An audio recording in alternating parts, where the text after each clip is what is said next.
well, but they just got the job done. That's all you need at this stage of the season. And there is confirmation of today's results. So Aston Villa beating Arsenal to go out of the relegation zone, and Watford losing out in our earlier game by 4-0 against the former champions. So let's take a look at how the table looks after both matches at the bottom. Aston Villa climb out of the bottom three for the first time since February at the expense of Watford. So what does this mean for the permutations for the last day of the season in regards to relegation? Well, firstly, West Ham aren't mathematically safe, but it would require an unlikely set of results for them to go down. So I hope you've all got your pen and paper ready. Right, you got it ready, Wrighty? Yes, I'm ready. Right, let's go. Let's get West Ham a safe, Zima. Let's tell everyone that. Okay, well, first of all, Aston Villa, they will stay up if they better Watford's result. If both Villa and Watford win, then provided there isn't a 2-goal swing in Watford's favour, Villa will stay up. Watford will stay up if they better Aston Villa's result. If both Watford and Villa win, then Watford must have a 2-goal swing in their favour to remain in the Premier League. And as for Bournemouth, well, they can only survive if they beat Everton and both Aston Villa and Watford lose their respective matches if either claim a point or a win. The Cherries are down. Meanwhile, at the top of the Premier League table, City moved to 97 goals for the season, and Arsenal, well, they remain in 10th and can now only qualify for Europe if they win the FA Cup. Much negative vibes around Arsenal when say everything's going great in the FA Cup final. They're 10th in the Premier League. It's a disgrace. We always knew, though, it was a rebuild. We always knew it was under Arteta. So's everyone rebuilding. So's Tottenham. We're criticising them every week. So's Man United, and they're up there. Chelsea's rebuilding. Can't let them off the But the thing about it is they've got to rebuild and win. We've got a new manager, took over at one of the most crucial times in the season, in and around Christmas. I think that you've definitely seen improvement in attitude and willingness to work. I don't think at the moment he's got the exact players he wants to play with. Whether or not he gets the backing that he's going to need. He says he's in touch with the top boys, with the owners. I believe that he is. I think that he's somebody that, with time, will probably get Arsenal to where they are. He's a couple of players short of that, but he's got the backing of everyone. And he's shown what he is capable of bringing out of these players in recent results. Well, yes, in recent results, but then again, it's Arsenal's problem is creativity. When you're getting the teams like Liverpool and Manchester City who are going to come at you, and even when they play against Chelsea in the final, they're going to come at them. That suits Arsenal. I think they've only got 3 points away from home against teams in the bottom three for all season. It's not good enough for a team of Arsenal's capabilities, and that's because they're not creative enough to break down teams in that low block. So that's something that he's obviously knows he's got to change. You could see it with the substitutions. Brought on a low, Xhaka, who's a holding midfielder. He's brought on Tierney. He's brought on Joe Willock. He's brought on players that didn't really affect the game today as much as Tierney got down there. But that's just what he's dealing with at the moment. And I think that the fans will have patience with him because they know that he's on the right track. Right, do you know what? We're going to try and we'll hopefully hear from Arteta after the break, and we'll bring you more. I think you were interested to see your team tonight, whether they could hit the heights after the last two performances. How do you think they did? Well, I think they gave absolutely everything. You could see how aggressive they were in every duel, every time we lost the ball in our high press. But we might lack a little bit of freshness. You could see in the final third against a very low block where we dominated the game. We struggled a little bit to get that quality and that creativity, and it's something that we have to improve as a team. And obviously when you give another set piece away, it makes things difficult. But congratulate Villa, they were putting under a lot of pressure as well, and they managed to win the game. So away, missing today, just that little bit of threat, turning possession into chances. Yes, absolutely. And we were in some really good positions, but we didn't deliver the right ball. We had the right numbers in the right positions, but we lack that. It can be fatigue emotionally and physically. It's been a very demanding week, but at least I saw a team that wanted to win, that they fight until the end, and it was trying their best. And obviously we have a lot of things to improve. Yeah, I accept what you're saying about the freshness, but what does this tell you about where you're at as a team after City and after Liverpool?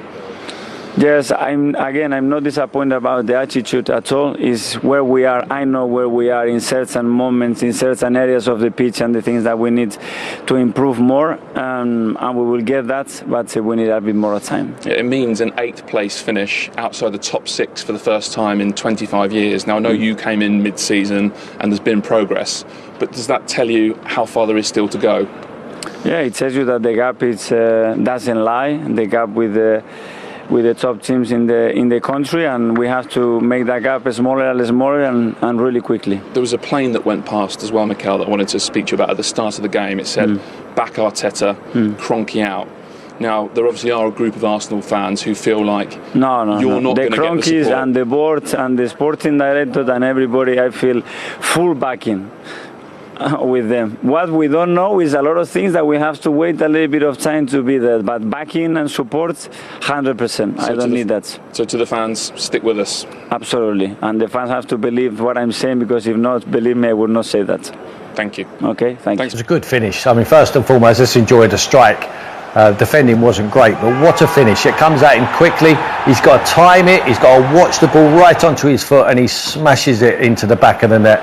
It was Ian Wright style. I think that he's got far too much time there. I'm not happy with Cedric Suarez there. I think that once he gets past here, he's just got to be flying out there. You know, Martin Keown flies out. He gets out there quicker. He doesn't get out quick. You know, and it's the kind of strike that you just hit the target, and it's going to be very hard for the guy, Emi Martinez, to get anything on that, who's been magnificent for us, to be honest. But it's so important to win the first header on the corners. And it was Mings who got away from Aubameyang.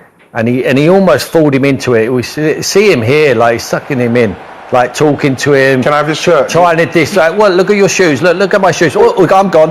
Now I go. Now I'll get the march on him. Now I can get the first header.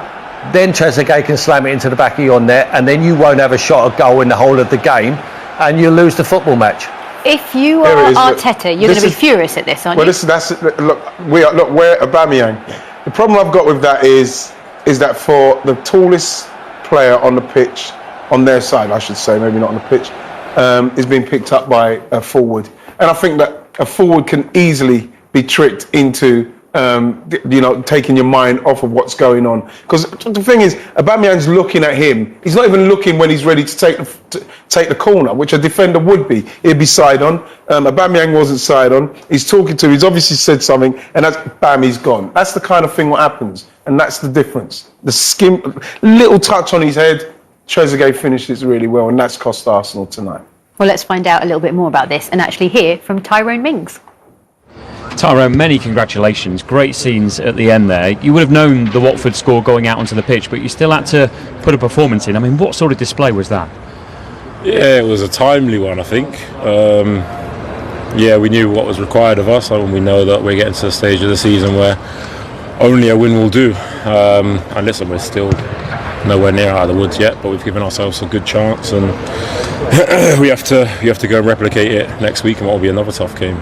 Trezeguet scored 3 goals in his last 2 home games. There was some great footage though in the build-up to that goal. You're having a little chat with Pierre-Emerick Aubameyang, making him smile, losing your marker. What did you manage to say to him? Can't even remember. Probably begged him to let us win. I can't remember, but I think I got a little touch on it. Probably should have done better, actually. Probably should have got more of a contact on it, but important player Trezeguet is for us, as he showed in the past few weeks, and sometimes you need people to be that spark, you need people to make a difference, and he's been brilliant for us. And just finally, as you say, you've got to finish the job now, but this must give you immense belief that you can do it. Yeah, of course, but I've said last week, complacency can be a killer, and we've still got a huge task to do yet, and tonight means nothing if we don't do it. So another week of rest and recuperation and preparation, and we'll try and finish the job next week. Well played tonight. Thanks for your time. Thank you very much. Cheers. Well, we thought we might find out what he said, but it was a nice little deflection. Well, he obviously remembers what he says, but whatever he'd done, he distracted him, didn't he? Yeah. Aubameyang distracted for a split second. That's all you need. Half a yard, wins the first header, which is the ultimate importance there. Yeah. And then Trezeguet finished it brilliantly. That's all they needed. Win the 3 points. Massive for them. Driving seat. Last game of the season.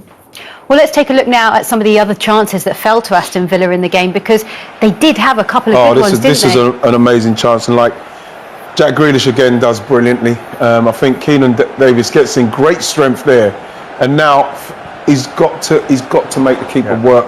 He's got to hit that through the keeper, because the keeper's done well with the angles. He's just checked his post. He's stayed up long. Stayed up long enough for him to not go, and then he's missed the whole goal. So this is a good save. Great strike, probably too close to the keeper, straight at him. It's one you'd expect the keeper to save, but like Emi Martinez has been fantastic for Arsenal since Bernd Leno's injury. We can't. Villa are out of the drop zone for the first time since February. So how much psychologically does that give them an edge over the other two? It's good timing, by the way. They would have wanted been out there earlier. Of course they would. But when it's in your own hands, Dean said it there. You're in the driving seat. You're in charge of your own destiny now. They go to West Ham. They just need a result, and they're safe in the Premier League. Do they deserve it?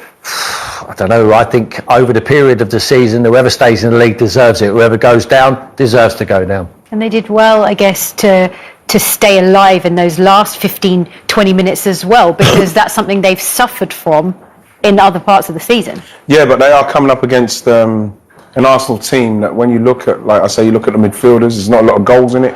There's not a lot of assists in it. And I think that what they done, which I said at the start, was, they were going to go at them, put Arsenal under pressure, but they stayed compact. They put Arsenal under pressure in respect to trying to get the ball forward into areas there, and then you see the bodies on them, closing them down, and then they're winning the ball off of them. Look at that. Look how many players around him. Can't get the ball out to the wing, and even if they got the ball out to the wings, what was happening was Tyrone Mings and Consul was saving stuff. This was them closing Arsenal down and then breaking on Arsenal. The only problem that they've had, for me, is not being able to convert chances. But when the team sit back like that, you need guile. You need someone who's got imagination, vision. You need Mesut Ozil. Mesut Ozil is at football club. Where is he? That's the player they need. I think that Mikel, he's gone. Yeah, but that's what they need. I mean, but you need him right. Yeah, but it's all about almost attitude. cutting his nose off to spite his face. Maybe totes him, but the thing is that when you look at Ceballos, probably he had a bit of an attitude problem. Mikel's turned him round. He's in the team. Yeah. Matthew Guendouzi, they're talking about him having a bit of a problem, not in the team. Mikel's given people the opportunity to get into the team if their attitude's right. And at the moment, people's attitudes are not right. Arsenal need him, of course, but I believe that he's somebody that is gone from Arsenal, whether he stays or Mikel gets rid of him. I don't think we're going to see too much of him. He's seeing him every day in training, so he's obviously not producing. I don't think Mikel's that stupid to leave him out if he's showing the right attitude. He's obviously not. But let's face it, they are 10th. It's the lowest finish they're going to have. Unless they win and jump to 8th at the weekend, it's the lowest finish since 1995 when they finished 12th.